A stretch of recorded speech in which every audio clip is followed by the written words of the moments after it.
Welcome to the 2009 Winchester Sports Foundation Hall of Fame banquet. For those of you who do not know, my name is Dan Carson, current president of the Winchester Sports Foundation.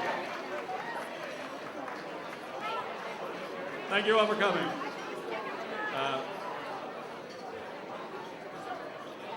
About 20 years ago, 1989, there were rumors that all non-varsity were going to be eliminated from the high school.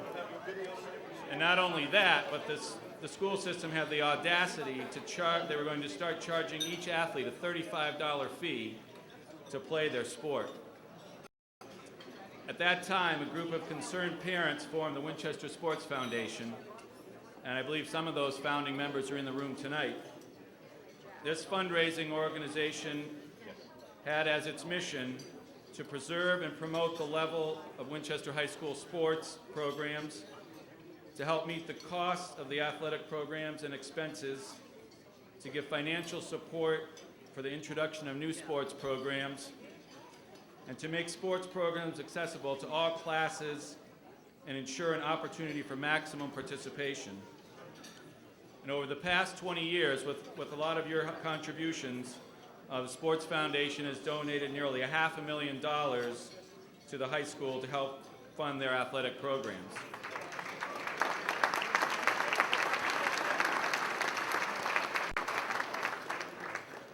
Many of the student athletes seated here tonight, the class of 2009, have been part of a historic group.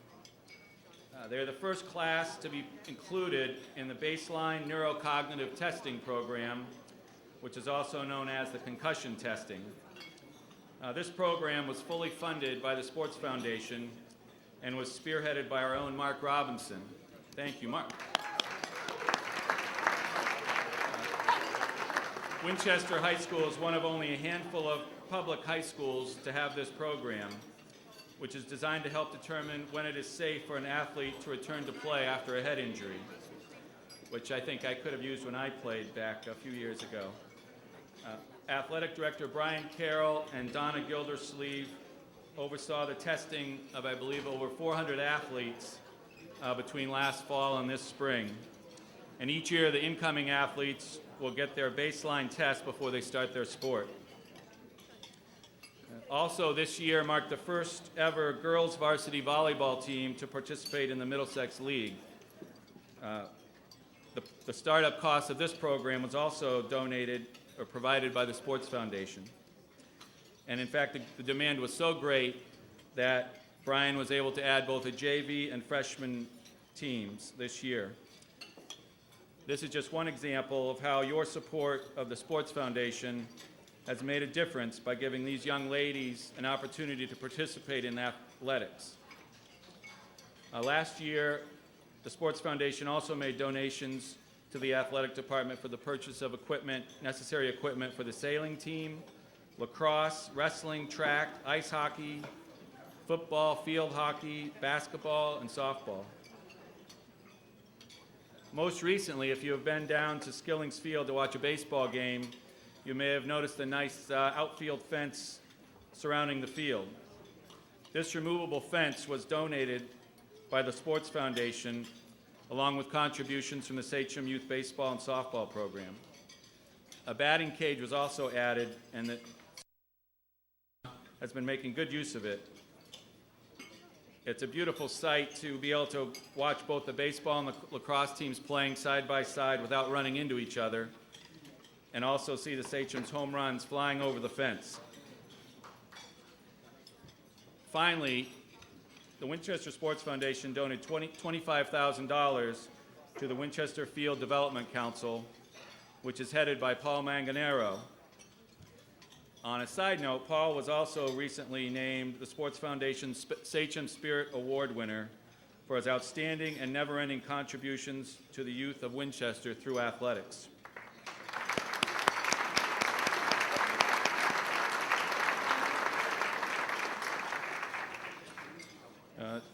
The donation to the field program helped complete phase one of this project, and soon the teams will be back at Manchester Field where they belong. The Sports Foundation thanks all of you for your continued support. And of course, we got to get a little plug. If anybody would like to contribute, winchestersportsfoundation.com. Hopefully everyone will enjoy this evening's program as we hear about some of the great Sachem athletes of the past. But before that, I would like to introduce Mr. Craig Davenport. Craig, there he is. Who had a class of Winchester High School class of 1958, who has a gift to present.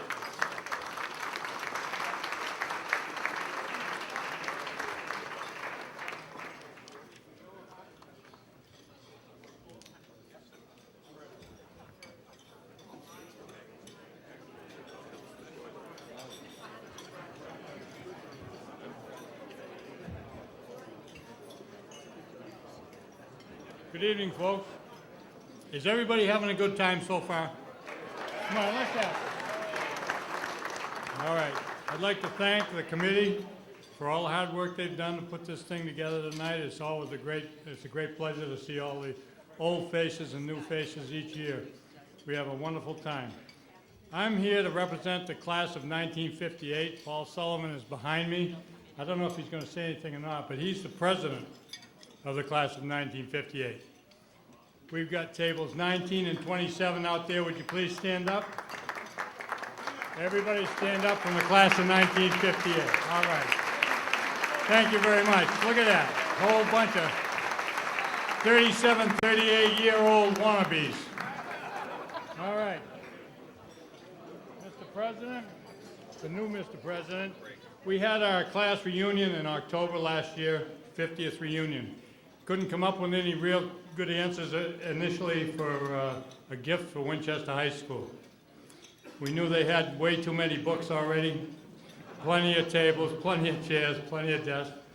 So we decided we had a few $100s left in the budget and decided to put it into the sports programs, which we all have followed through the years and enjoyed immensely when we were there.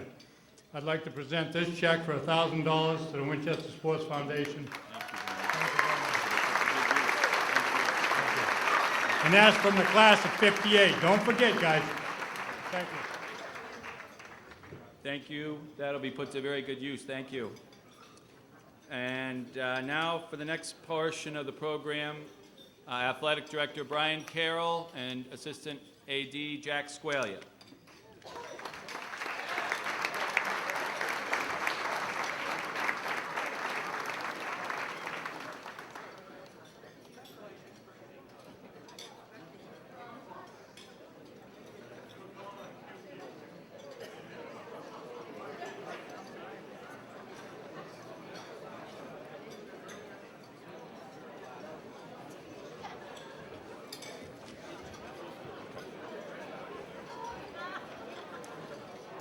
Good evening.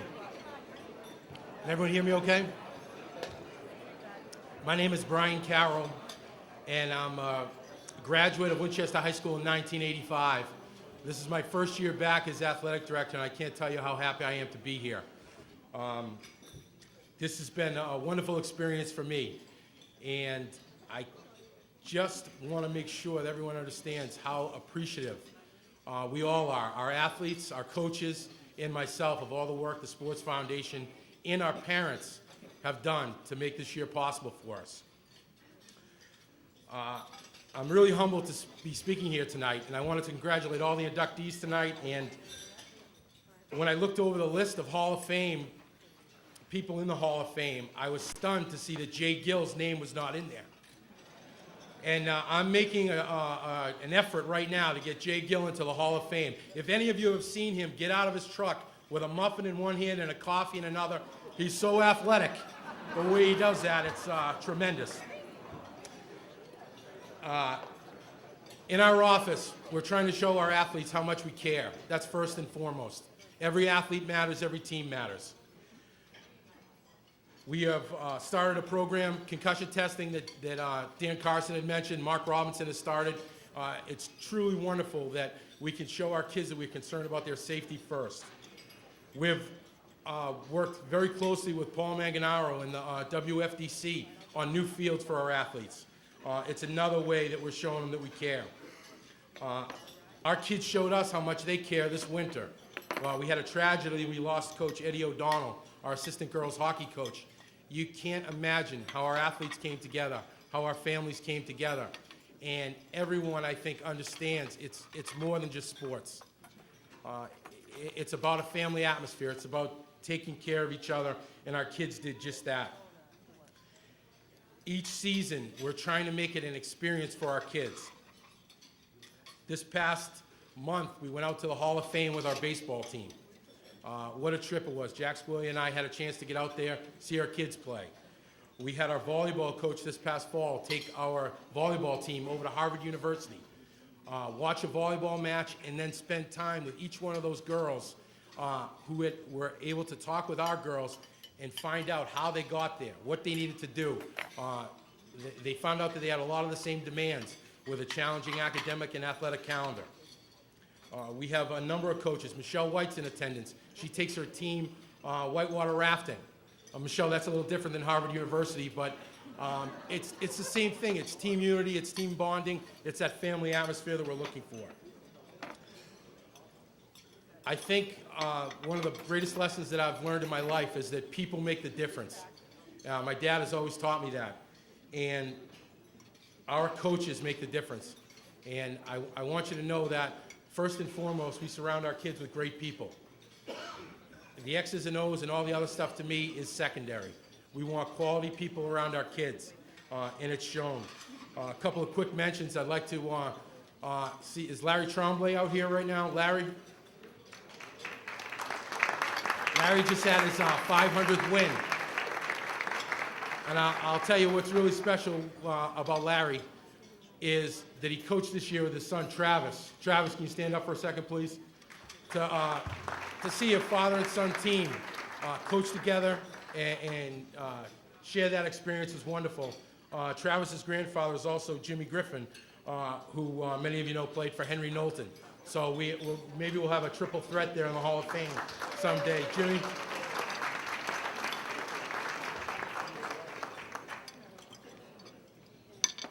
But I wanted to be very brief in my remarks tonight, and more than anything, I just wanted to make sure that I said the right thank yous tonight, because it really, we could not do this without our parents.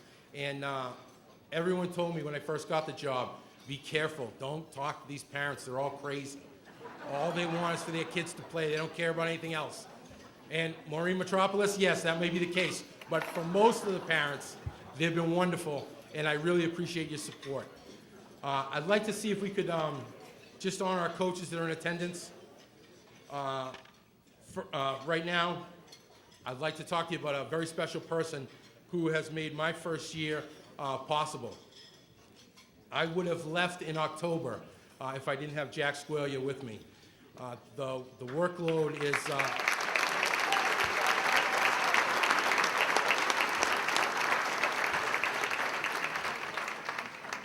The workload that this guy does is just amazing.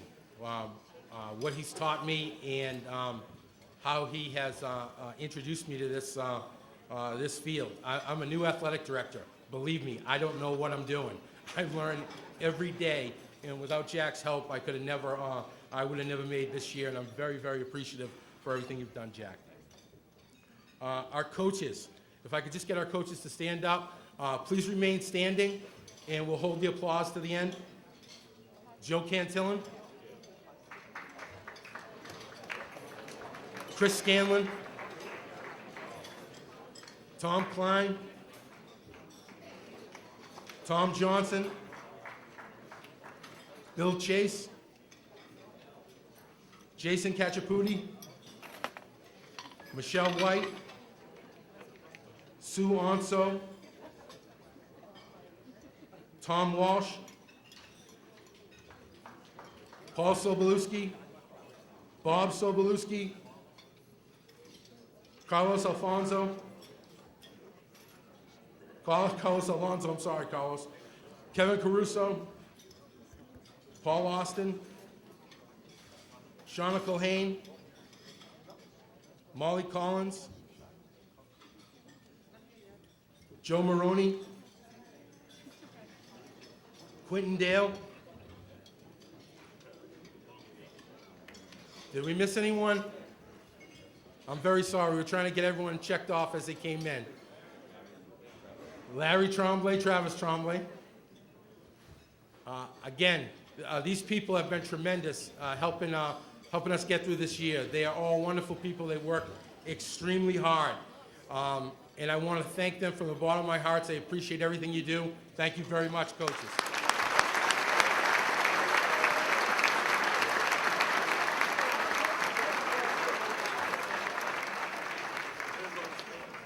I have one other person I wanted to thank. Donna, could you please stand up? Donna Gildersleeve.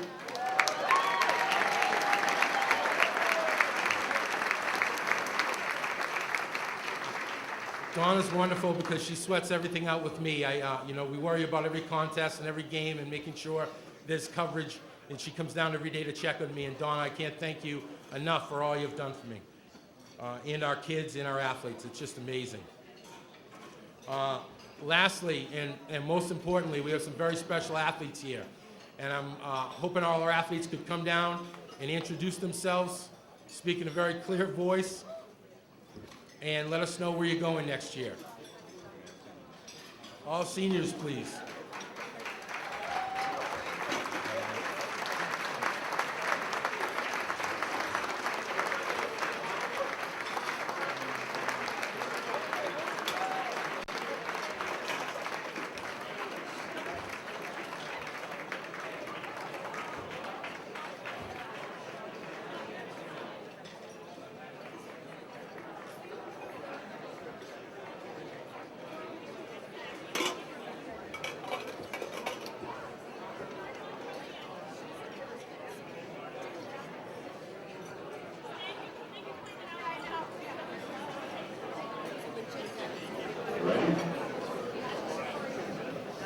Hi, I'm Gus Robinson. I play baseball and winter track, and I will be attending Winchester University.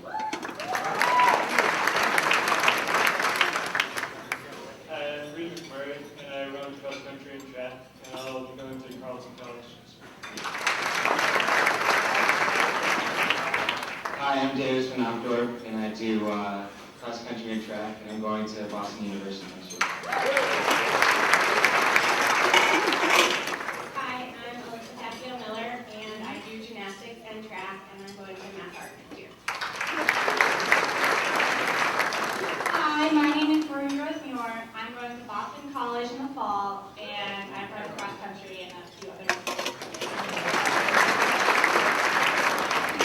I'm Ashley Mullane. I play ice hockey and run track, and I will be attending UMass Amherst next year. I'm Allison B. I run track, and I will also be attending KVS University. I'm Greg Johnston. I run cross country and track, and I'll be going to Harvard next year. I'm John McLeod, and I play football, baseball, and wrestling, and I'll be going to Michigan next year. I'm PJ Turner. I run track and cross country, and I'll be going to Emory next year. I'm Charles Bailey. I play football and hockey, and I'm going to Bowdoin College next year. Hi, I'm Mike McCarthy. I swim, play golf, and tennis. I'll be going to Tufts University next year. Hi, I'm Michael Pitts, and I play hockey, baseball, and I'll be attending Quebec University as well. Hi, I'm Kevin Carson. I play hockey, baseball, and golf, and I'm going to Boston College next year.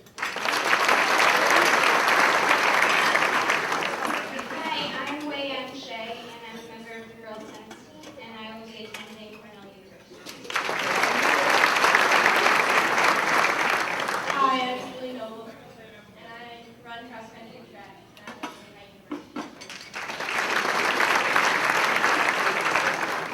Hi, I'm Patrick Lucas, and I play basketball and baseball, and next year I'll be going to Pennsylvania State University. Hi, I'm Zach Keaton. I swim, and I'll be with Boston University next year. I'm Connor Gregory, and I wrestle and run cross country. I'll be going to our science tomorrow. Hello, my name is Tim Metropolis. I play golf, hockey, and baseball, and I will be attending Phil's Exeter Academy this year. Hi, I'm Tanner Charlie, and I play lacrosse, and I'll be attending University of Winchester.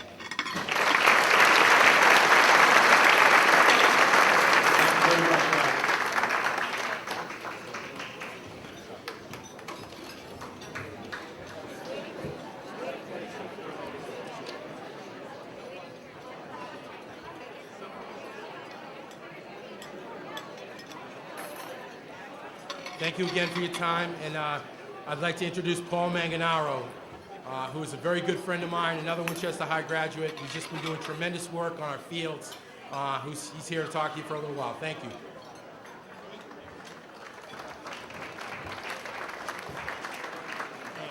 Good evening. I'm Paul Manganaro, and I will not be attending college next year, thank goodness. And once again, thanks to Brian for all his efforts, and thanks for keeping that speech kind of short. Okay. Welcome. Like I said, my name is Paul Manganaro. I'm one of the co-chairs of the Winchester Sports Foundation's Hall of Fame committee this year. This is my first year.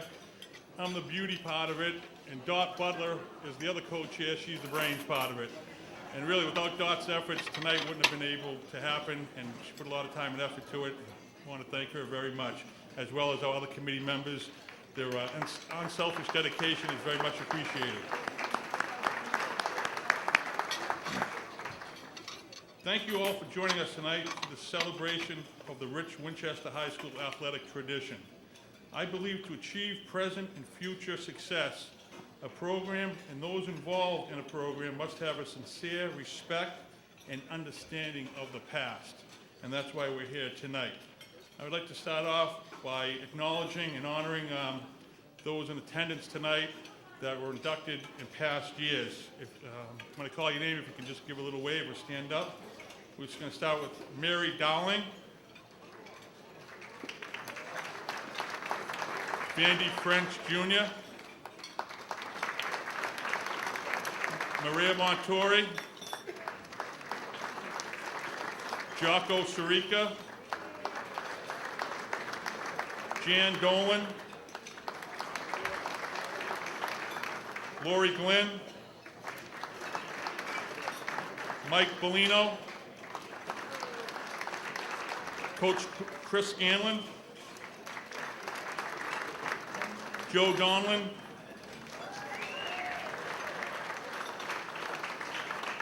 Bob Newtile, Stephen Powers, Coach Larry Trombley, Dan Sirica, Craig Davenport, Sarah Barnell, and Jackie O'Callahan. I would like to also acknowledge attending his first Hall of Fame dinner, because this is the first one under his tenure, our new superintendent, a fairly new superintendent, Mr. Bill McAuliffe. I'd like to thank Bill for his leadership and support within our school system, and also for his support with our Manchester Field project that you've heard so much about tonight. If you have time, this isn't really the time to highlight, but because we're here for the inductees tonight, but if you have time, please stop by the table outside, pick up a card, and check out the website. We got some good things going on for to provide fields for our next several generation of Winchester student athletes. Okay.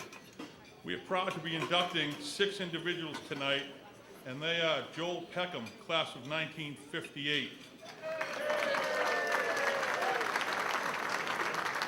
Tom Murray, class of 1979. I was fortunate enough to play with Tom at UMass. I was a freshman when he was a senior. He was referred to as the missile then. We have Mike McGeehan, class of 1989. And this next individual, I was fortunate enough to coach him and his two brothers while they were student athletes at Winchester High School, but Andrew Sullivan, class of 1996.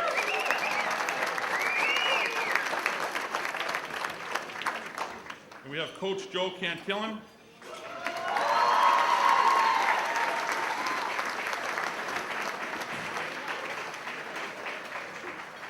And we're also honoring Mr. Ken Donahue this evening, who sadly passed away recently, but members of his family are with us tonight, and his son Matt will be accepting his Hall of Fame plaque in his honor.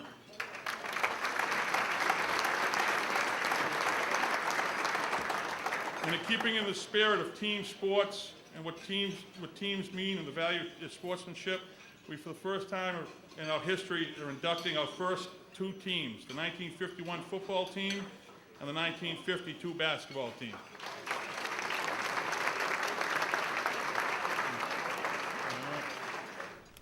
It is with great pride that I introduce my father, Ken Donahue, as an inductee to the Winchester High School Sports Hall of Fame.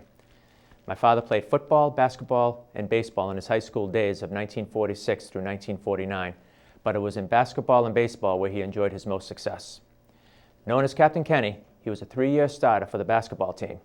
As stated in the basketball pages of his senior yearbook, Captain Ken Donahue was the locals' chief scoring threat all year long, ending with an average of almost 14 points per game and breaking 2 of the high school records, as he scored the greatest number of points ever recorded in a single game, 25, and also the most points in a single season, which was 241. His 99 field goals and 43 free throws, which may pale by today's standards, gave him more than 100 points than the second leading scorer on the team. In baseball, he was also a 3-year starter. He was a pitcher and catcher for a couple of years before moving to first base full-time his senior year, where he led the team to the Middlesex League Championship and a trip to the Eastern Massachusetts Tournament at Fenway Park. It was the first time to the tournament for Winchester in 7 years. The team had 15 victories to only 2 losses. He was considered the heaviest hitter on the team and ended the year with a .352 batting average in the 17 games played. As I read through the Winchester Star in researching and gathering information for this night, I noticed that his name would appear in every week's sports article from the beginning of the basketball season to the end of the baseball season. Whether it was Captain Kenny leading the basketball team to yet another victory by scoring another 20 points for the 3rd time that season, or it was left to Ken Donahue to apply the crushing blow when he banged out a long grand slam to beat Reading High. It truly was an eye-opening experience for me and filled me with an extreme sense of pride. After graduating, my father enlisted in the Air Force and for a time was based in Goose Bay, Labrador, Canada, where he met my mother, Elizabeth. It was love at first sight, and the two were married on February 6, 1954. They settled in Winchester and together raised 7 children, 6 boys and 1 daughter, who, by the way, was the only one of the 7 who could play basketball. The rest of us were just a bunch of hockey pucks. Today he has 17 grandchildren who know him not as Captain Kenny, but as Papa. On behalf of my brothers and sister, I want to thank the Hall of Fame Committee for the opportunity to introduce the man who has instilled into each one of his children the work ethic, loyalty, determination, and desire that helped him in reaching his athletic achievements and provided each one of us with traits that have served us all so well in life. It is my honor to introduce the greatest man I know, my dad, Ken Donahue. First off, I want to thank the committee, the town, and everyone that came tonight, and all the other inductees. You know, I was going to have the list, but I'm trying to cut it short. I know this would have been a proud night for my father. He would have loved to have been here. And, you know, he'd always rub it into us how good of an athlete he was, and, you know, how we were just trying to, you know, follow in his footsteps. But I know he's looking down upon us now, and making sure I'm not stealing all his credit. But all kidding aside, his name is now his name is now where it belongs on the big list, or short list, of all the great Winchester athletes. And I'd also thank my brother Eric for you know, making this night happen, and thank everyone for being here. Thanks.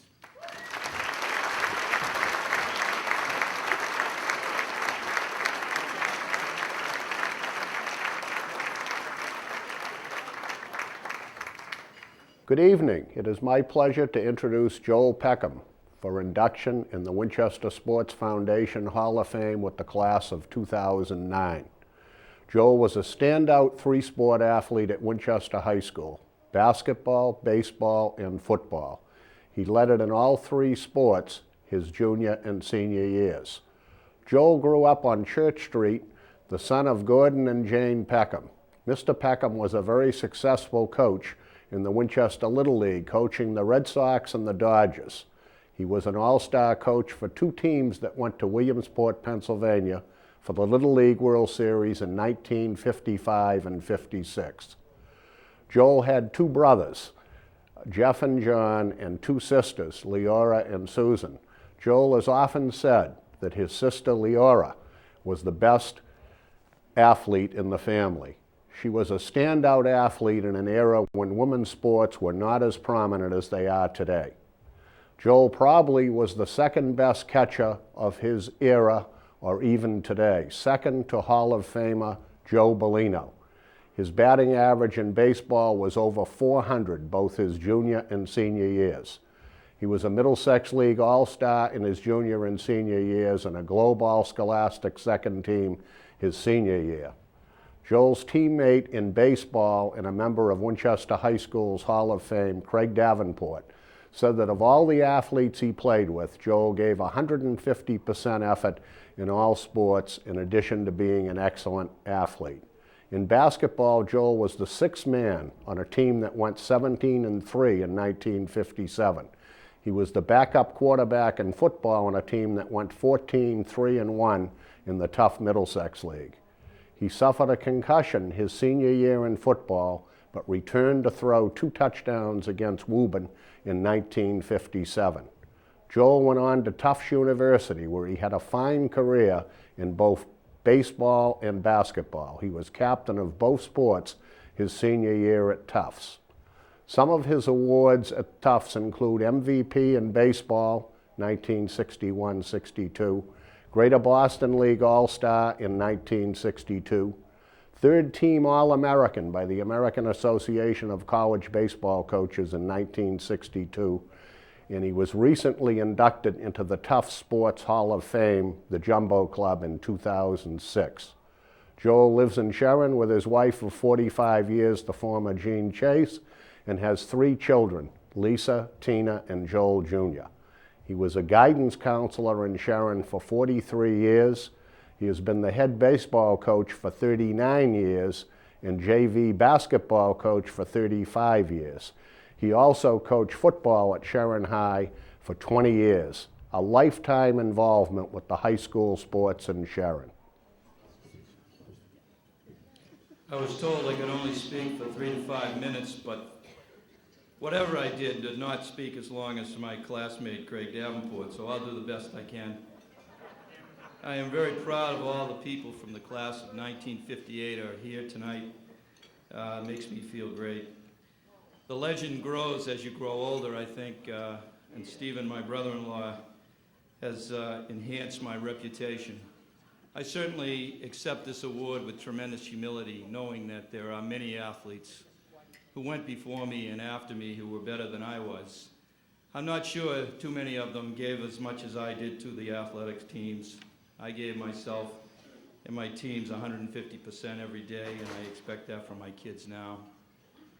I want to thank a few people, especially Steve and the committee that selected me, and remember my father, Gordon, who was a great guy and a wonderful coach, and who was a founder of Little League in Winchester way back, and did coach 2 teams that went to the Williamsport World Series with Arthur Johns. Growing up in Winchester in the 50s was a great time.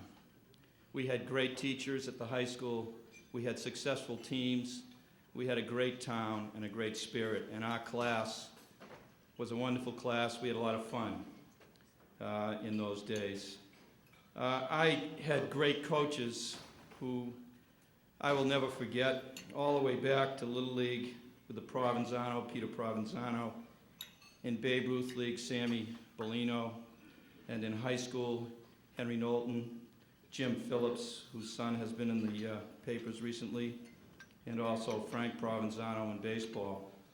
In our class, which followed the tremendous years of 55 and 56 and 57, I'll never forget as a sophomore in high school riding the train to Boston to see Joe Bellino and his basketball team transfer from Class B to Class A and losing the finals to Durfee with 13-909, going crazy, and then getting on the subway and riding across town to the Boston Arena and watching our hockey team win the state championship and then win the New England championship. So those were great days to be at Winchester High School. And our teams in 1958, 57, 58, weren't considered great, but we were 7-0 after the first 7 games in football and lost the Middlesex League title to Wakefield 6-0. And then we played Woburn on Thanksgiving Day, and at that time they were undefeated. They went out to a 21-0 lead, and I had sat on the bench the entire season. And fortunately, Henry Knowlton decided he wanted to throw the football, so he gave me a chance to play quarterback, and we ran a spread offense with a center, a fullback who was Cosmo Payanessa, who was smaller than me at the time, blocking for me if that was possible. And then we had all the interior linemen 10 yards from one side of the ball with a tight end, and then a wide receiver and 2 backs on the other side. And we managed to score 2 touchdowns before Woburn finally realized that all they had to do was rush about 5 people at me, and I was scared to death anyway, so I just heaved the ball up. Our basketball team was with Hank Schumacher and a raft of underclassmen, including Vandy French, who was here, who managed to take my starting position away, both in basketball at Winchester High School and also at Tufts University, which I've never forgiven him for, even though he was in my wedding. But, and then we had a very solid baseball team, and Craig Davenport used to listen to everything I told him when he was pitching and I was catching, of course, and so those years were fantastic years. I will never forget them. My role as a member of the Hall of Fame, when it first was announced, I said, this can't be true. All my classmates are going to have a nervous breakdown about it, but I think they remember that what we did together was more important than what I did individually. So I just want to thank everybody who had a part in this entire program. Winchester allowed me to go on to Tufts University and be even more successful athletically because of the coaching and also the competition that I was able to participate in. So thank you very much for being here. Thank you for the committee, and thank you to my class. Still the best class in all time. Thank you.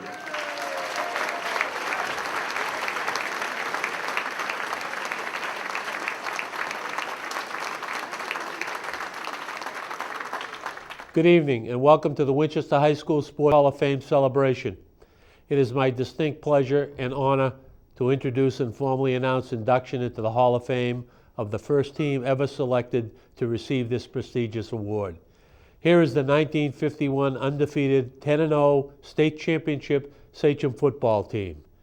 Many longtime observers say this team might arguably be the most talented, successful, and best all-around team Winchester High ever produced. Led by co-captains Joe Donlin and Dick Iorico, it also included Frank Dinolantini, Dudley Samoylov, Fred Metallo, Paul Anchor Murphy, Paul McGowan, Dave Keniston, Walter Prep Keys, Don Rizzo, Earl Carrier, Yost Mickelson, Bob Johnson, Dan Mistretta, Bob Taylor, Bob Flaherty, Bob Wickland, Peter McLaughlin, Paul Mo Mahoney, Sam Rocray, Jimmy Griffin, Ed Jocko Sirica, Roderick Stewie Thompson, Fred Wheaton, John Atkinson, Bob Swigart, Frank Procopio, Steve Yale, Frank Kit Carlton, Henry Curtis, Steve Canty, Dick Beck, Ted Harrigan,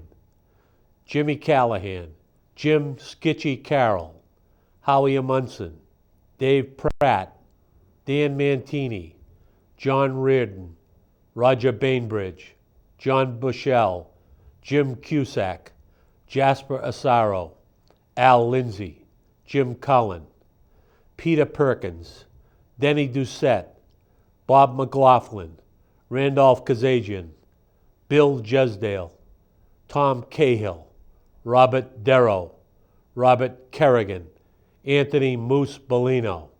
The managers were Vern Carrier, Richard Mitzi Mon, Jack Mills, and Dick DeFury. And the coaches were Henry Knowlton, Ted Bartlett, Frank Provenzano, Frank Finnegan, and Ed Burns. Now, here is co-captain Joe Donlin and the 1951 Sachem football team. Good evening.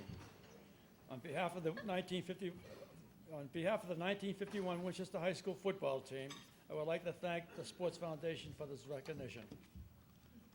With a whole team effort, determination, self-sacrifice, we were able to achieve a 10-0 season. For this, it didn't get any better. We were very fortunate to have such fine coaches as Mr. Knowlton, Mr. Provenzano, Mr. Bartlett, and Mr. Finnegan. Also, congratulations to the 1952 basketball team and the 6 inductees honored this evening into the Hall of Fame. I would like to take a moment to thank and remember the greatest team ever, the men and women in the United States military. Without their sacrifices throughout history, we may not be here this evening. Again, on behalf of the high school team, we thank the Sports Foundation. I got a letter this afternoon, was sent to Joe Bellino for the 1950 football team. I was informed about the 1951 football team, Winchester High School. I didn't have the privilege of living in Winchester.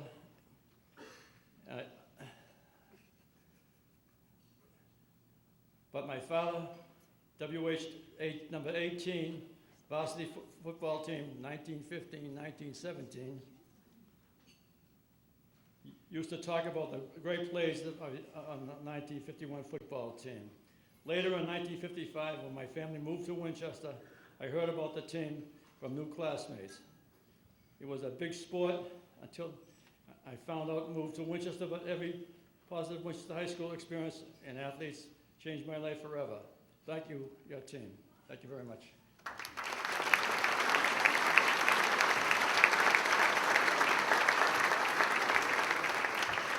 Joe Cantillon has been the face of Winchester cross country and girls track from the fall of 1970, when fresh out of Boston College he took a job at Winchester High School teaching social studies and coaching cross country, through the spring of 2009. The fact that he continues to coach and is so widely appreciated by his student athletes and their parents is a measure of his commitment to the sport and the wonderful success he's enjoyed. Joe's coaching career has been defined by the qualities that have given meaning to the term student athlete. The success his athletes have enjoyed have been matched by the successes his students have had in the classroom.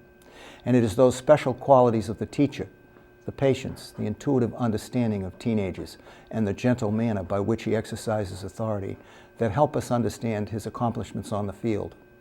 Joe has coached boys and girls cross country for 38 years, girls indoor track for 32 years, and girls outdoor track for 28 years.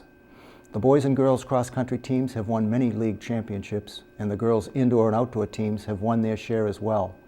But what has been most impressive about his approach to coaching and has been melding the individual expectations with the needs of the team.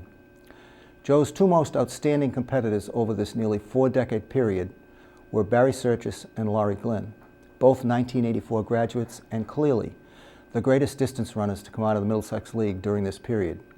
Serchis won the Northeast Regional Cross Country Championship, the State Cross Country Championship, a New England Championship in the 2-mile, and the State Championship in the 2-mile as well. Glynn won a state championship in the mile and the 2-mile in her first 2 years of high school, and, but for some unfortunate, debilitating injuries in her junior and senior year, she was on target to break the state mile and 2-mile records. In addition to these two dominant distance runners, Joe has developed some very special distance runners. Jan Ohm, Bill Derry, Dave McClintock, Rebecca Aldrich, and Katerina Eidman among them. Some of the more accomplished track athletes were Kathy Durante in the shot put, Jane Terry in the sprints, Karen Sarika in the 400 meters, and Laura Weilman in the 800 meters. For the better part of 40 years, the cross-country teams and girls track teams at Winchester High School have been well served by this outstanding teacher and coach. I can say this with some authority, having been a colleague of his in the social studies department for 30 years and an assistant coach to him for 20 years. Having followed the inductions of so many remarkable athletes and coaches into the Winchester Hall of Fame over so many years, I can assure you that Joe Cantillan will add to the stature of that exclusive group. Thank you, Lauren Maloney. Your eloquence is probably not as well deserved as I should. So, I have a prepared speech, and you see why I need it. To begin with, I'd like to congratulate all of the inductees, those 5 talented individuals, and for the first time, 2 noteworthy teams. Next, I would like to extend my sincerest thanks to the Winchester Sports Foundation. First, for this honor, and secondly, for their continued financial support of Winchester High School athletes. At a time when a well-rounded, diversified education is essential, we all know of situations where a young person's involvement in athletics has been a life-changing experience. I shudder to think of our sports program without their assistance. Receiving this honor has allowed me to reflect and remember a lifetime of wonderful memories. Growing up in Winchester, participating in youth sports and high school sports, being an educator in the school system for 35 years and a coach of various track seasons for 37 years, I am truly very fortunate. I can honestly say that those 37 years seem to have flown by. There are many people who have surrounded me with love and support. My family, my wife, daughter, parents, siblings, aunts, uncles, and cousins. All have consistently been interested in the progress of the teams that I've coached. My wife, Mary Ellen, and my daughter, Ellen, have sacrificed a lot for me to be able to continue to do the work that I enjoy so much. Late dinners, missed family events at times, missed vacation time. My wife truly understood my track involvement the day our daughter was born. You see, there was a conflict. The impending birth and a state cross-country meet. I actually asked the nurses if I would have time to take the team to the meet, and more incredibly, they said sure. But Ellen was born a bit earlier than expected, and my presence at the hospital was required after all. The coaching fraternity is a relatively small one, and I have been blessed with mentors such as the incomparable Henry Knowlton, Manny Marshall, Bill Colella, among others. I've enjoyed the camaraderie of my high school colleagues who coach other sports. And I've been fortunate to work with many wonderful track coaches, especially Lauren Maloney for more than 20 years, Tom Klein for more than 30 years, and our recent assistants, John Dupuy, Paul Macy, Kevin Caruso, Jason Caciputi. Much of my personal trip down memory lane has focused on the many athletes that I've coached since 1972, thinking of their exploits and sometimes their trials and tribulations. There are lots of stories, too many to relate, yet those stories are the reason I continue to coach. My reward is seeing the excitement of an athlete who's improved on his or her best previous performance, or seeing an athlete persevere through adversity, maybe an injury, and become a stronger person because of it. Or seeing some incredibly talented athletes reach the pinnacle of success. And sometimes my reward comes in very unexpected ways. I received a short email from a former student athlete a few months ago, and I don't share this with you to pat myself on the back, but I think it's a cute story. Dear Mr. Cantillan, you probably won't remember me, but I've been thinking a lot about you lately. I wanted to thank you for being such an inspiration in my life. When I was in high school, you were my cross-country coach. I really wasn't very into running at the time, and I often used practices to run over to my boyfriend's house, hang out there for a while, and then run back so I would get back to the field at the same time the rest of the squad was coming back. I also remember trying every excuse in the book to get out of meets, and I apologize for that. Last year I picked up running again, and now I run between 4 and 6 miles every other day and absolutely love it. You taught me a lot that I still remember about running form, hill workouts, what stretches to do, and I thank you for that. You were also such a great inspiration as a psychology teacher. I really loved your psychology class, and I ended up moving to Boulder, Colorado, majoring in psychology as an undergrad at the University of Colorado.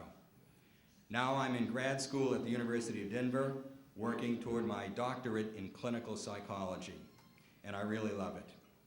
And in case you are wondering, I am still with that same boyfriend that I used to sneak away from cross-country practice to meet. Thank you so much for being a positive influence in my life. I am grateful to the Winchester community for allowing me to have a career that I have enjoyed so much and the opportunity to work with so many wonderful children. And I'm grateful to all the athletes who have provided wonderful memories that I will always carry with me. Thank you very much.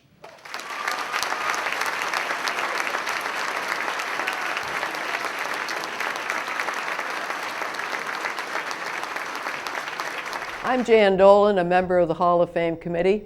Thank you for coming to this celebration as we honor the senior athletes and their parents, induct 6 members into the Hall of Fame, and for the first time induct teams, the 1951 football team and the 1952 basketball team. 18 years ago, Joe Bellino was inducted as the first member of the Hall of Fame, and this is how it happened. The committee nominated and elected Joe. Then they invited classmates and members of the community to nominate candidates. Maybe you nominated somebody. Today, there are over 100 members. This year, the committee decided to include teams in the Hall of Fame, and as with Joe, we nominated and elected the teams. Now, the committee challenges you to nominate the team you believe is worthy of membership in the Hall of Fame. I have the honor, the privilege, and the joy to present the 1952 Winchester High School basketball team.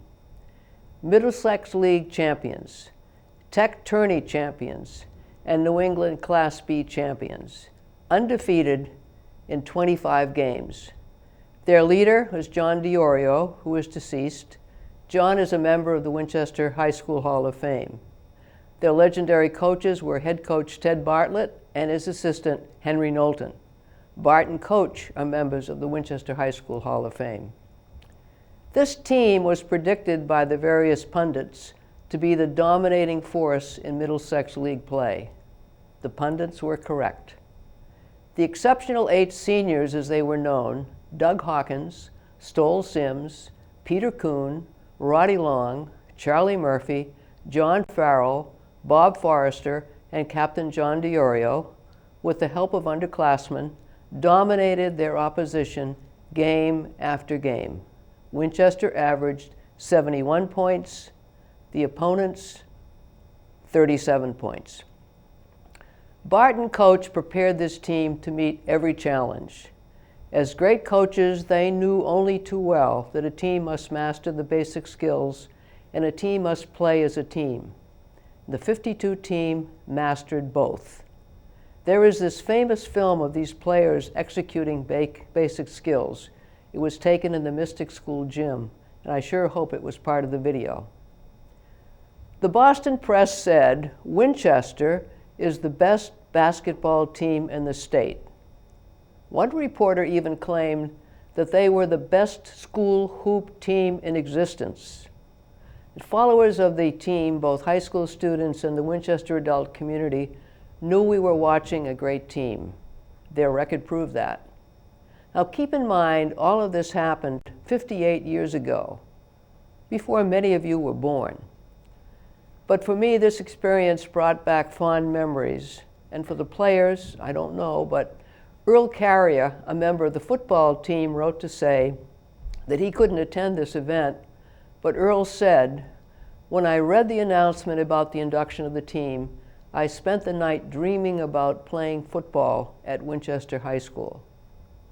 And so tonight, as a proud member of the class of 52, and I'm sure I speak for the class of 53, 54, and 55, I thank the football team and the basketball team for providing us with such excitement and with a wonderful sense of pride. I am pleased now to introduce my classmates, Stoll Sims and Doug Hawkins, members of the 1952 championship basketball team. When Joan came to me and said, "Would you like to have a word?" I said, well, I think I could remember the words that should be said. We're very privileged.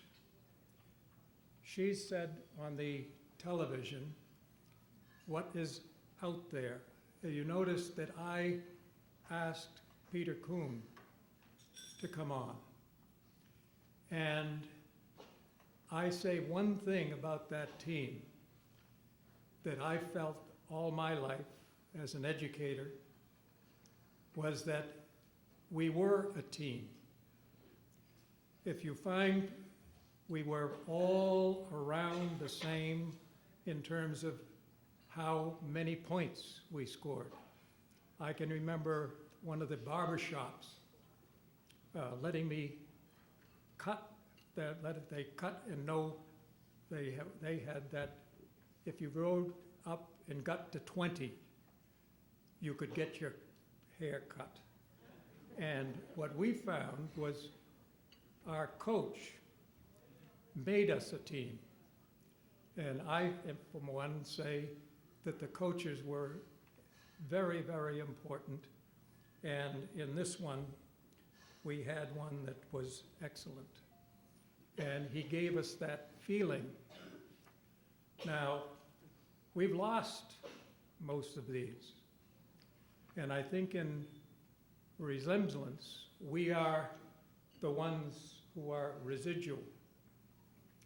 And I look at back and say, I would like you to think about the team that was there. And I won't have to, you can read that in the book, that aren't here, but they are listening. And we very much appreciate this opportunity to show that we were a symbol of a team. And here's the big guy. I was going to say one of the things that I always have remembered is we played on the parquet floor in the Boston Gardens, Old Boston. And it was just something we did. This man, I can remember coming flying down the court and dropped his gum. And he is noted.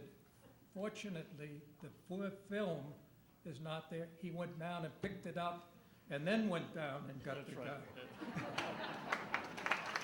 But he wants to say,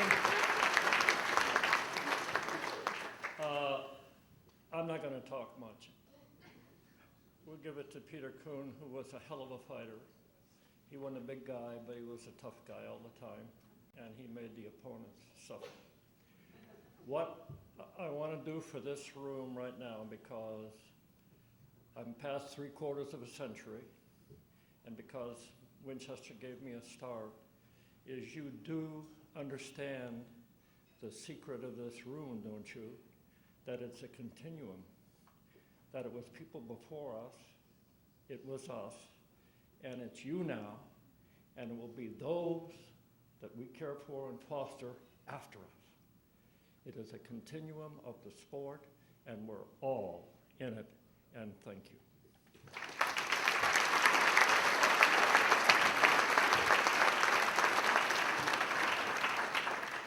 I want to thank you for the opportunity to stand before you and make a couple of comments.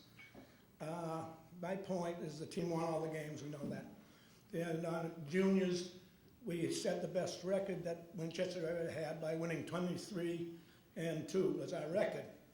And that was our great year, because the next year, when we were seniors, other people graduated and we were a dominating force. However, these players like behind me, both state or scholastic players, played half a game, sometimes only a quarter, because the coaching philosophy was don't run it up. It wasn't uncommon for any of the games for us to be leading 22-3 at the end of the first quarter. So we were cocky, we were good, and we were going along fine. And we were doing well until March 7th, 1952, 20-0. We had to wait for the state tournament. We scheduled Portsmouth, New Hampshire, 3-year state champions. And nothing that the coaches could prepare for, because they had the two centers. They had 3 or 4 playing each position. We had depth, but we only had 2 centers. And we got hit with the flu. And I learned my greatest lesson in life, and I've made more coaching decisions, because I've been a coach myself now for 30 years, from this incident, and this is what I take from the team. I went to Coach Bartlett and said, we don't want to go. We don't want to play Portsmouth. We're hurting. Hawkins, home with the flu. Long, home with the flu. Murphy, home with the flu. And Forrester, home with the flu. 4 of us out of the 8. I didn't want to go. He said we'd make it a commitment and we will go. And the lesson here is for you young people who are going forth now and will play. Maybe you'll be first team, maybe you'll be second team.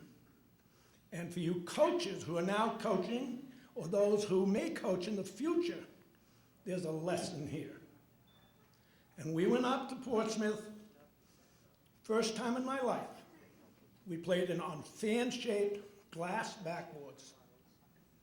And the game began, and it was almost over before it began. They ran out in front of us to a score at the end of the first quarter of 19-6, only because in the last second of the first quarter, Stoll sank a basket. We were on the other end of the shoe, and the record was intact. And the Portsmouth coach pulled his starting 5 as a gesture of goodwill. And we talked in the huddle, and he said, maybe we can't beat their first team, but we sure as hell can play the second team. And we started picking, and picking, and picking. And that coach kept his first team on the bench. He had moved the Aero into the center to replace the 2 that weren't there, whose elbow repeatedly, physically, beat up their center, who was a dominating factor. And we picked, and we picked, and we picked. And in the second half, we stayed close. Sims tied the score up late in the fourth quarter, and we held on, and we won. To me, is a tremendous lesson. Have faith in your fellow men, because coming up behind us, well, these fellas sat on the bench for a long time, so they didn't run up the score, were the 3 other players that was a guy named Howard, Stewie Thompson, and John Atkinson filled in for those missing 4. And so it paid off. So it's one thing to have a team, but you build a foundation and keep it coming, keep it rolling. And that's the lesson that I got out of that. So coaches, no sense running it up, because next year you're going to be playing somebody else. And for you people that are playing, if you're not a starter, you never know. Your chance will come. Thank you very much.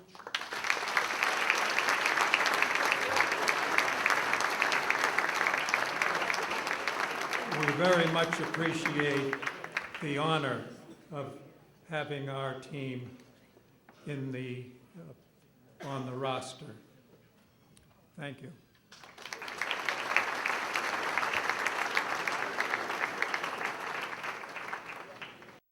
I'll always remember my first week of varsity football at the high school. After running a play that required me to block the cornerback, Coach Manny Marshall yelled at me, "Murray, your brother was the best blocking running back I have ever seen, and you may be the worst."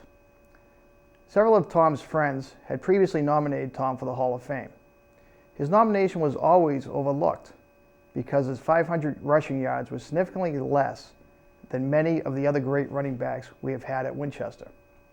You see, Tom was a fullback in Coach Marshall's wishbone offense. The fullback didn't typically carry the ball, but was relegated to throwing his body into the opposing player without regard for his own well-being. And no one has ever done this better than Tom. That's why when I nominated Tom, I told the selection committee not to think of Tom as a running back, but rather a pulling guard. That's right, I told them my brother Tom is the highest rushing lineman in the history of Winchester High School football and deserved to be immortalized in the Hall of Fame with the other great Winchester players. Tom's high school career led him all the way to the NFL. First, Tom attended the University of Massachusetts on a full football scholarship. While at UMass, Tom was recognized by his teammates by being elected captain. He was also recognized by his opponents, being selected to the All-Yankee Conference team. And somehow, unknown to me, he was recognized by the administration as a 1983 NCAA Scholar Athlete. Tom then had a brief stint with the Cleveland Browns. Tom was a great football player, and his friends and family know he's an even better person. Tom's friend Nick Fitzgerald summed up my brother the best. Nick wrote in an email, "The only thing bigger than Tom's hits on the field is his heart." I completely agree. I would like to start by asking if we could have just a moment of silence for a fellow who we did play with, Lenny Bellino, who passed away this year, and I appreciate if we could just take a couple of minutes, a couple of seconds to remember Lenny.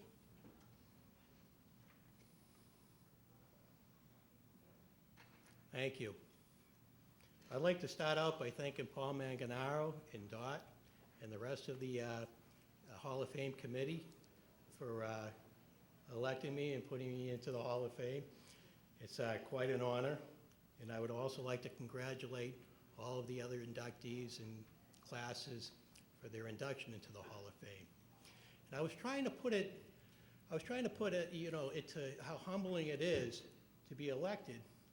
30 years later, I graduated in 1979, and I was trying to put all of this in perspective. And I said to myself, you know, if there are 5 inductees into the Hall of Fame over 30 years, that's 150 people.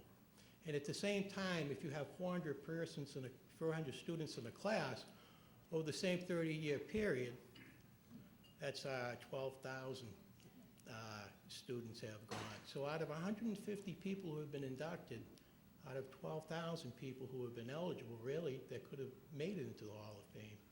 And it is, you know, quite an honor, and it's quite an honor for me to be remembered 30 years later for what I had achieved back then. I'd like to take a moment to recognize my father, who is over here, and I'd like to ask for a round of applause because this man taught in Winchester for 30 years, and he was a mentor to all of the students that went through Winchester, and he certainly, you couldn't ask for a better father to me and to my brothers and sister. And so I'd like to ask for a round of applause for my dad.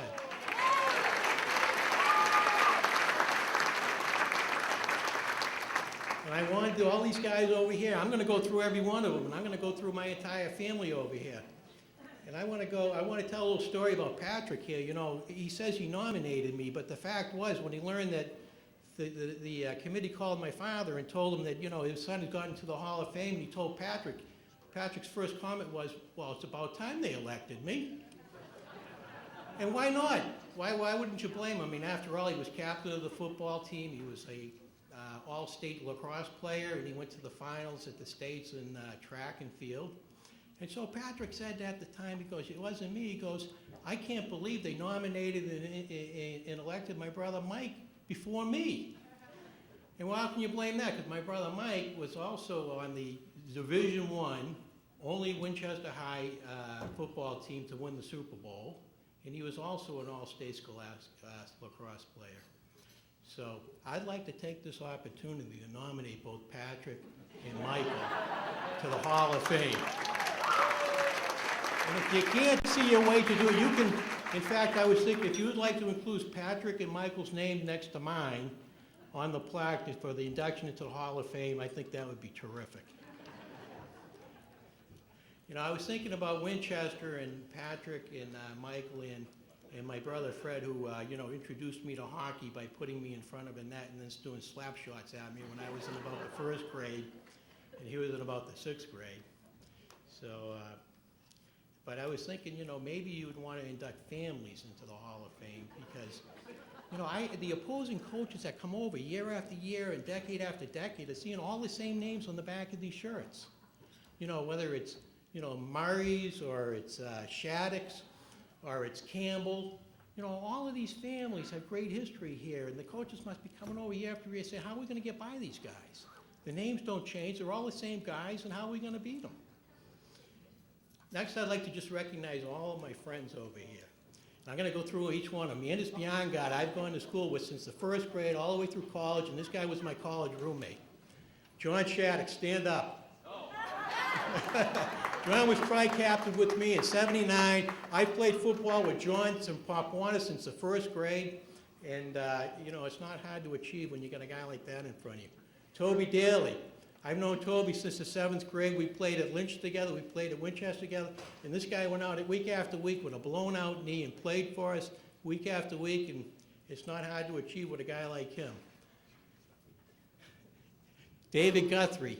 I've known David since 7th grade, and he's, you know, he played with us at Lynch, and he's been a friend of ours, you know, throughout the years. Red Campbell, our center. Red, stand up, buddy. Paul DiLorenzo is my college roommate. I've known Paul for 25 years. Nancy Keating, I've known since 10th grade, and her husband, Chris.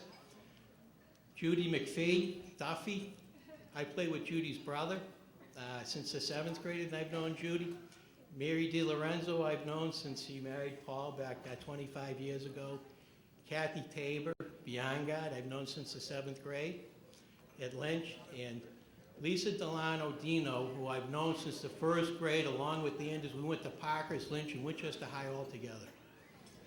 So I want you guys stand. I want you guys all recognized.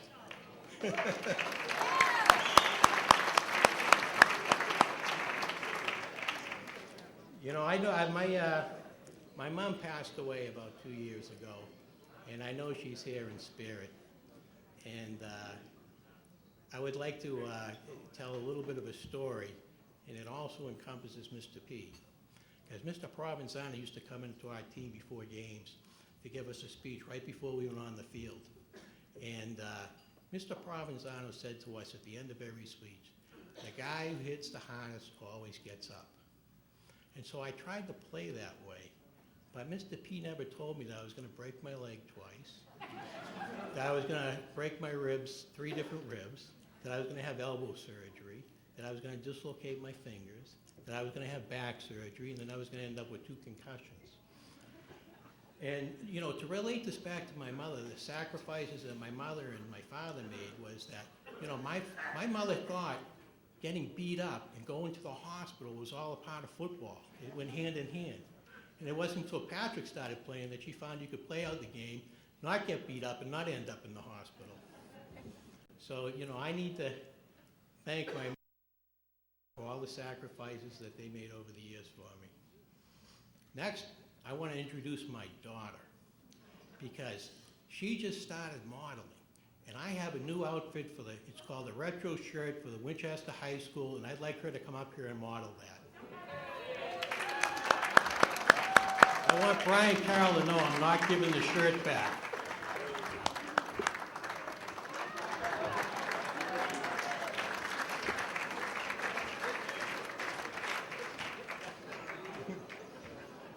Okay. Thank you.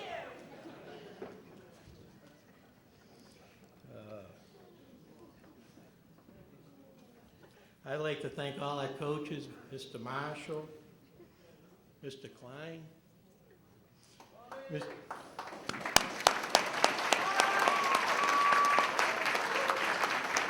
Mr. Byrne, Mr. Johnson, Holton, and I'd like to thank my junior high coaches, Mr. Donahue and Mr. Hood. These guys were all terrific coaches, but better people, and we're all better for them. Next, I would like to turn to the young people, the class of 2009. I'd like to tell you that there was a reason I pointed out how long I've known each one of these people, because I want you to understand as you go forward in life, you're going to be having successes and adversity. And I want you to know the relationships that you have made at Winchester through the programs and all of the students, those friends that you have at Winchester are going to be there for you today, tomorrow, and 30 years from now. And when you face adversity, you're going to know that those people will be there for you. And your parents will always be there for you.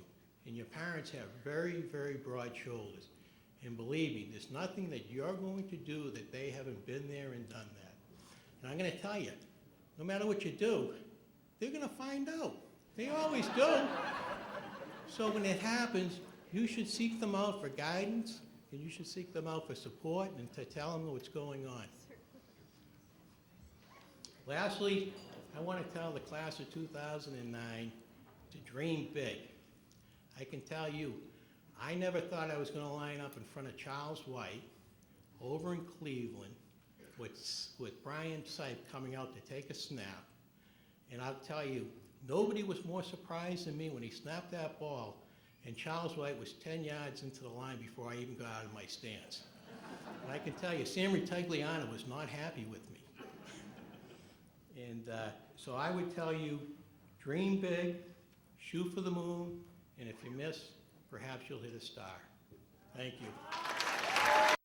Mike McGeehan grew up on Foxcroft Road playing every sport under the sun with his brothers Jim, Paul, and David. He was known by several nicknames through the years, but mostly as Hawes. His parents, Jim and Carol, could have retired early if they were ever paid for the mileage they drove while taking their boys to games. As a freshman at Winchester High, Mike lettered in track. In his sophomore and junior years, he lettered in soccer, basketball, and tennis. During that time, Mike was a member of 2 state championship soccer teams and scored the winning goal of the 1987 state championship game.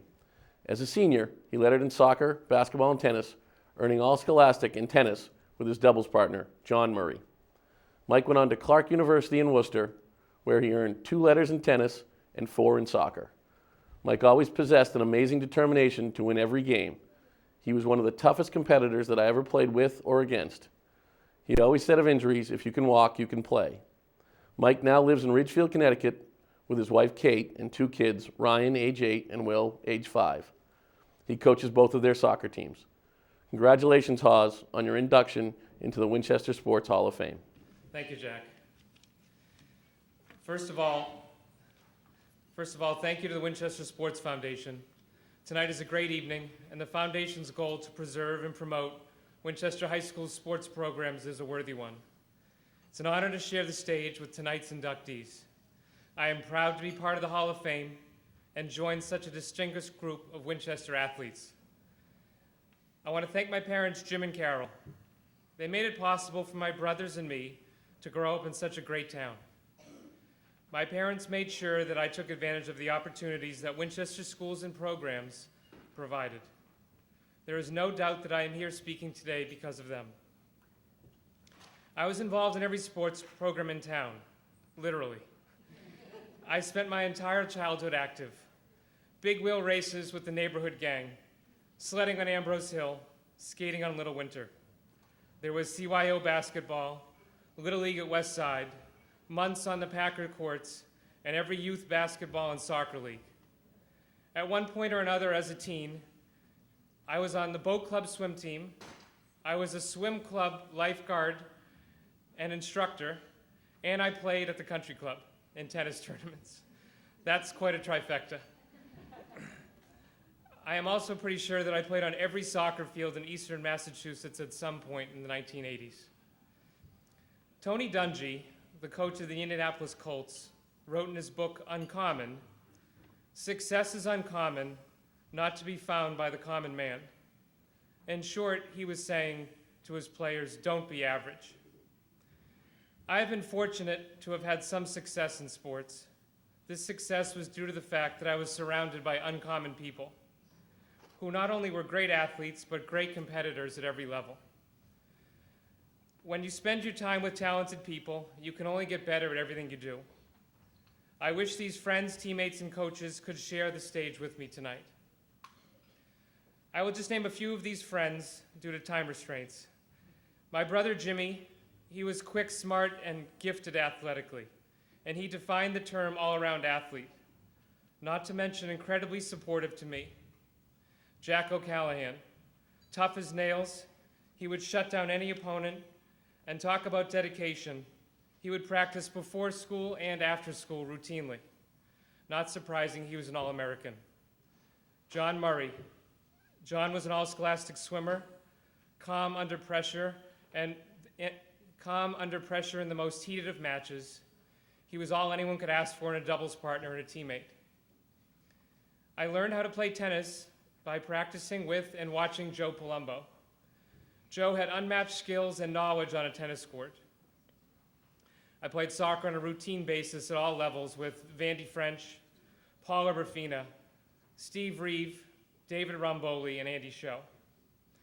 These teammates had unique skills on the soccer field, were great soccer minds, and had an incredible drive to win. I was trained by superior coaches.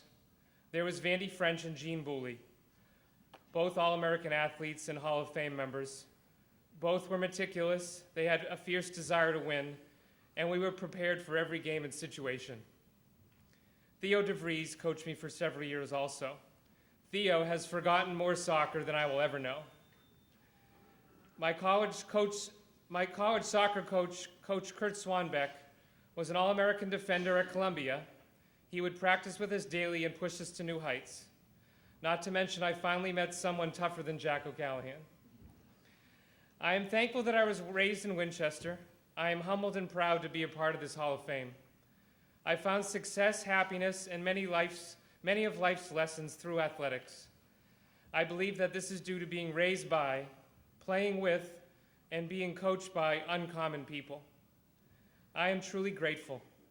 I hope to get my kids immersed in athletics so that they can enjoy some of the happiness I've experienced, and to continue that,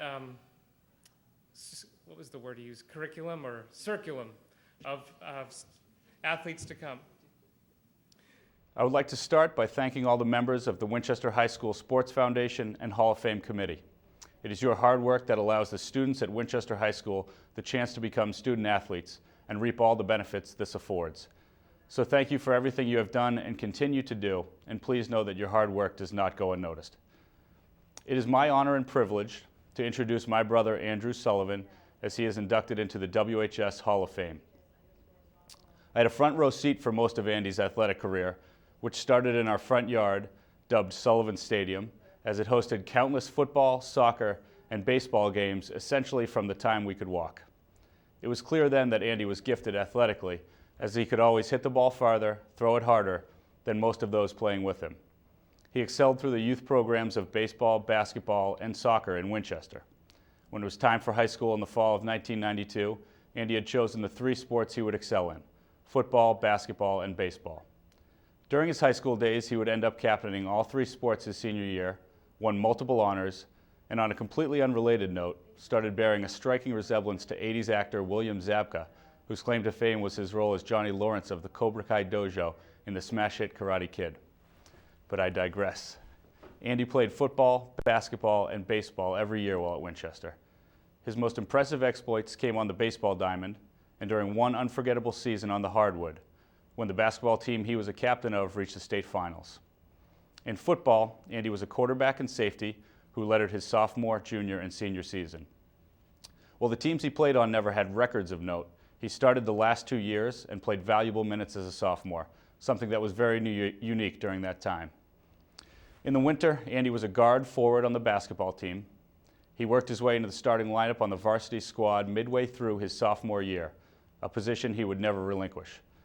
The basketball team had some great success with Andy leading the way, especially his senior season.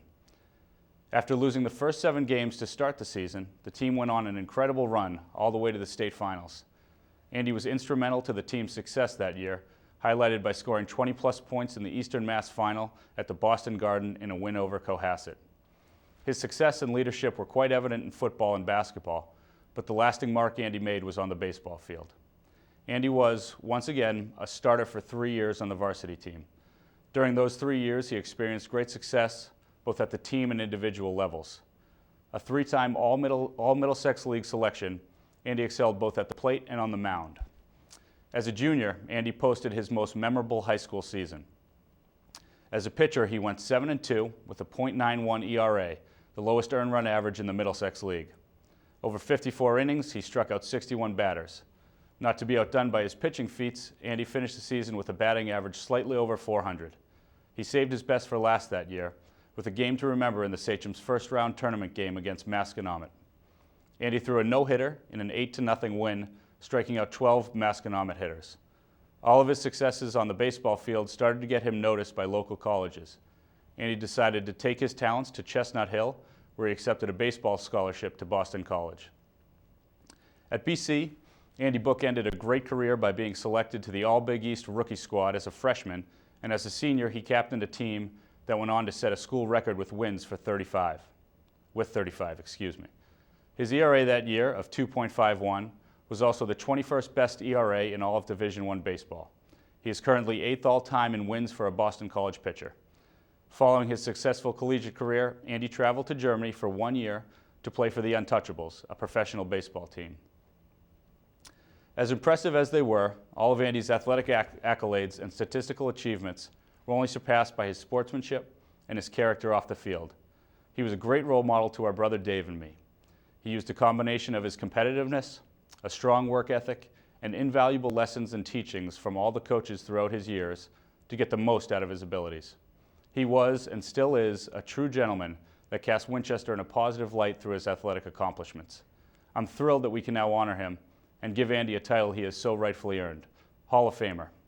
Congratulations to Andy and all the other nominees being honored here tonight. Thanks, Mark. Look at all these microphones.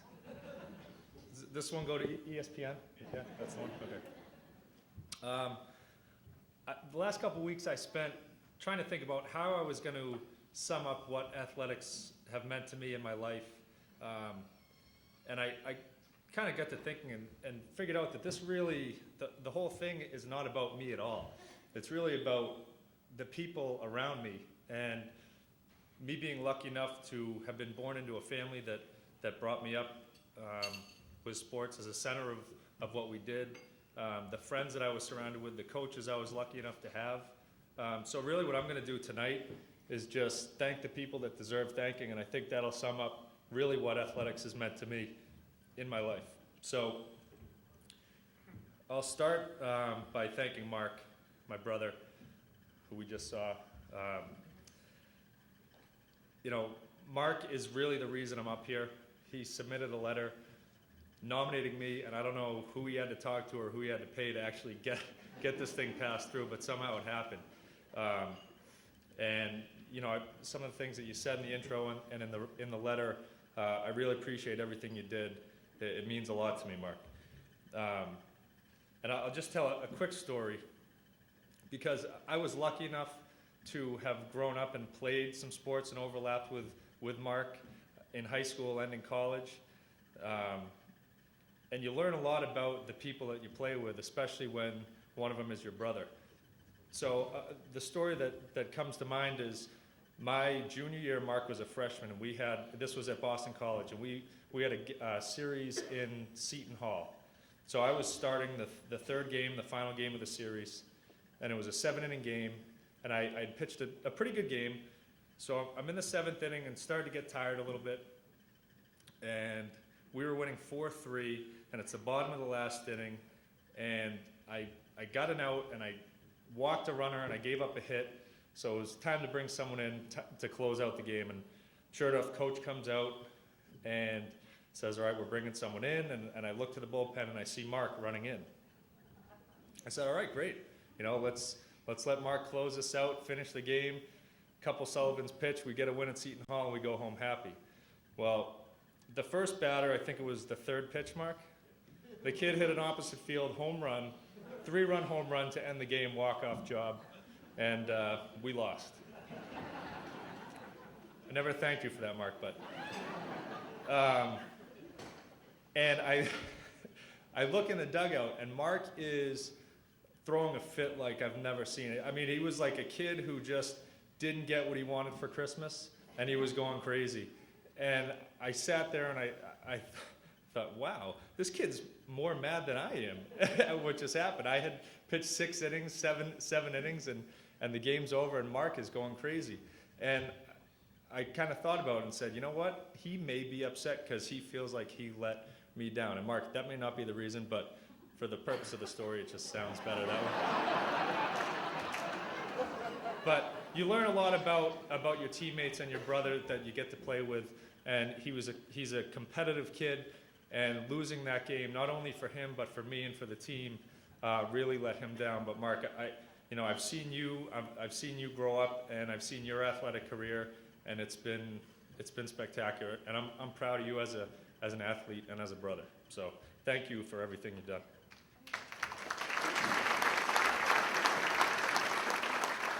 I'm kind of just realizing this is not going to be 3 to 5 minutes, but I'll do my best.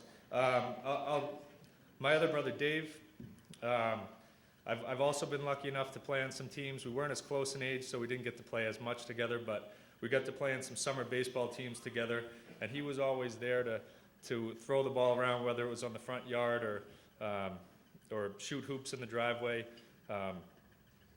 And the one thing that I think about Dave, the story that kind of makes me think about Dave the most, is when we were younger, I'll never forget, I used to go downstairs and I'd take all the pillows from all the furniture in the basement, and I'd pile them up on the couch, and I'd bring Dave, and I was probably 11 or 12. Dave would have been, 6 or 7, and that's a little uneven. There's a little size difference there, but I'd hand Dave the football and I'd say, all right, buddy, try and get on the couch, get to the pillows. But between us and the pillows was a cement floor with a rug about that thick. And he would just put his head down and run into me, and I'd slam him on the floor. And sometimes he'd get up, sometimes he wouldn't. Sometimes he'd cry, sometimes he wouldn't. But he was always ready to go again on second down. And Dave, to this day, I don't understand why every time I said it's time to play football, you got excited about it. But it was fun, and I think that told me a lot about you, who you were, that you were the kind of kid that you were a coachable kid, and you were just willing to put your head down, and no matter what, no matter how many times you got slammed on the ground, you'd get up, And like I said about Mark, I'm very proud of you, who you become as an athlete and as a person, and I thank you for everything you've done for me.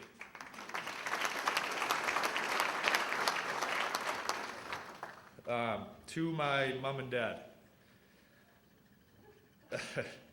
it's really hard. I don't know how to thank you guys for what you've done. And when I think back, to having 3 sons at 3 different age groups, and there was always a team we were on, there was always a field we had to be at, and you guys were always there to get us to the field. And somehow it seemed like there were 3 sets of you at times, but I really just can't imagine the time and effort that you guys put into this thing. Being at every game, and after every loss, you were there to support us, and after every win, you were there to encourage us. And the one thing I really appreciate the way you handled myself, Mark, and Dave was allowing us to just, as we grew up, try everything, go out, and you never pushed us to play one sport. You never said, all right, you're going to be a football player, and this is what you're going to do, because then I think athletics kind of becomes a job and a chore. You let us try everything, figure it out for ourselves, what we enjoyed, what we liked, and then let us go with that. And I think that made athletics something that we really enjoyed to do and something we really loved, and I can't thank you guys enough for that. And certainly, God willing, when I have kids, that's exactly the way I'm going to raise my kids. So thank you guys for everything.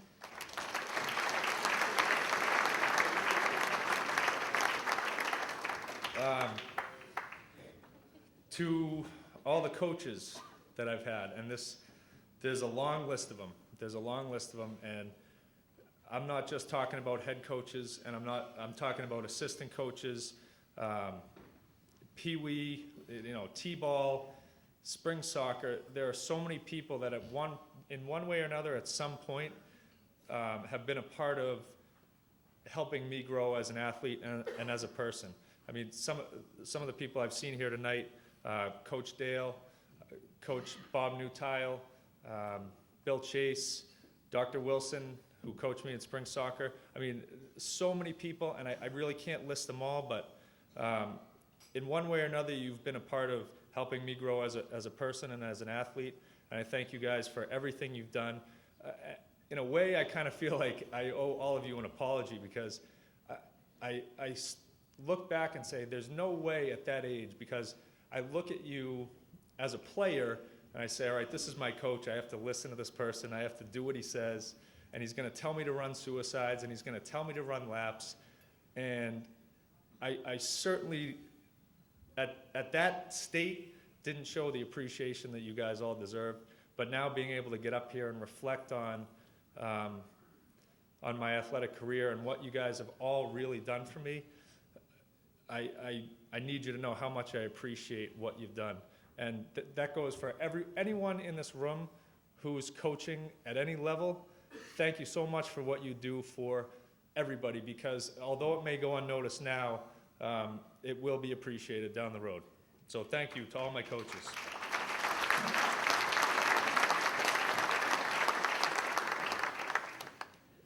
To my teammates, and there have been so many, but when I think about my teammates that I've had, and at whatever level it may be, they are literally, I mean, I'm looking at a table of them right now. They are my best friends in the world, and at one point or another, in one way or another, I played some sort of sport with them, and that's through athletics and sports is really how I've found my best friends in the world.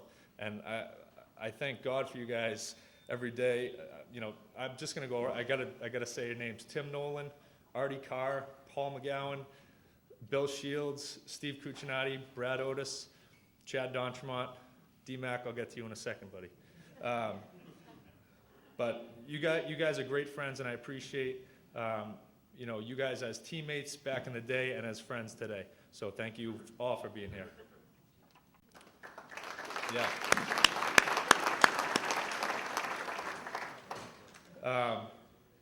Just a couple quick teams of note. I'll run through this real quickly, but the 1996 Winchester High basketball team led by Coach Dale, it was one of the best runs I've ever been on as an athlete. Great group of guys. Every game we won in the playoffs got better and better. We seemed to be underdogged in every game, but somehow won and got to the state finals. Unfortunately, it didn't work out, but it was one of the best seasons I've ever had. So thank you all to all the teammates, and Coach Dale, thank you so much for that season. It was awesome. My BC baseball team in 2000, I know a lot of them aren't here tonight, but they are some of my best friends in the world. We set a school record for wins, got to the Big East tournament for the first time in a long time for BC, and that was a great year. And then this is going to sound weird to a lot of people in the room, but probably one of the best teams I've ever played on was my intramural football team at Boston College, the Nation of Domination, NOD for short. But we were champs sophomore year, junior year, and senior year. And I've got a guy here from Hoboken, New Jersey. Okay. I never played any sports with him except on the Nation of Domination. He drove up here from Hoboken to be here tonight. So, Dave McLean, thanks for being here, buddy.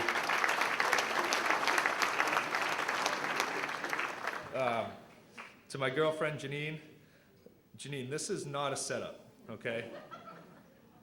This is proof that actually at one point in my life, I did have some sort of athletic ability. I know it doesn't seem like it now, but I just want to say thank you for being who you are, and thank you for being here.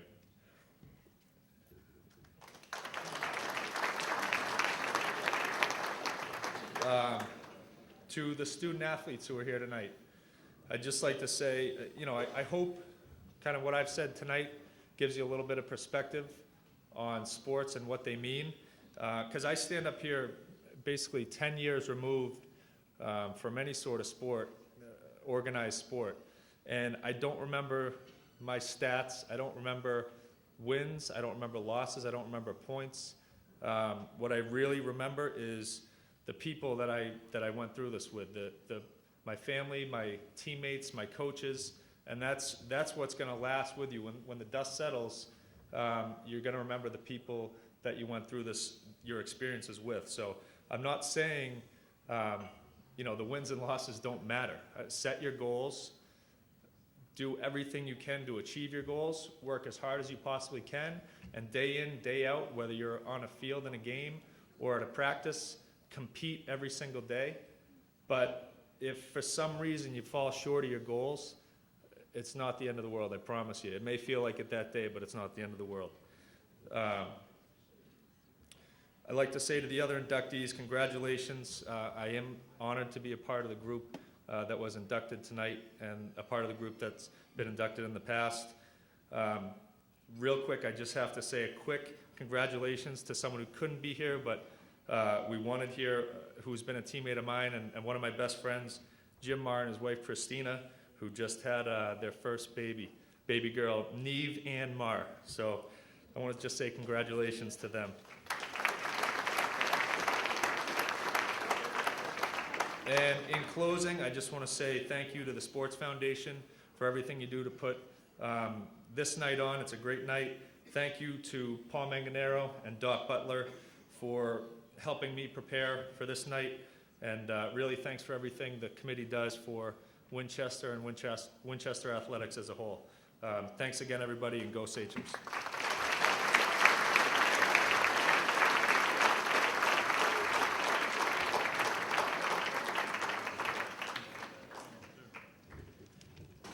Well, that concludes our evening for tonight. Thank you for your support, and we'll look forward to having everybody back for the 2010 banquet. Thank you.